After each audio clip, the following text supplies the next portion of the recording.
নোয়াখালীর বেগমগঞ্জ উপজেলার ৩ নম্বর জিরোতলী ইউনিয়নের ৫ নম্বর ওয়ার্ডের খামারবাড়ি এলাকায় ১৪ বছর বয়সী এক কিশোরীর রহস্যজনক মৃত্যু নিয়ে এলাকায় চাঞ্চল্যের সৃষ্টি হয়েছে।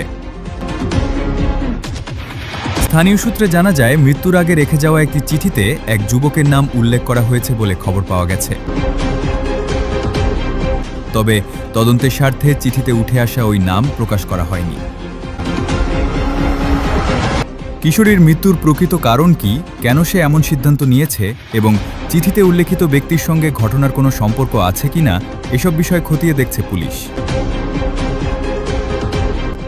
ইতোমধ্যে আইনশৃঙ্খলা বাহিনী ঘটনাটির বিভিন্ন দিক নিয়ে তদন্ত শুরু করেছে। রহস্যময় এই মৃত্যুকে কেন্দ্র করে এলাকায় আতঙ্ক ও নানা ধরনের আলোচনা সমালোচনার সৃষ্টি হয়েছে। তদন্ত শেষ হওয়ার আগে গুজব বা যাচাইবিহীন তথ্য প্রচার না করার আহ্বান জানিয়েছেন সংশ্লিষ্টরা।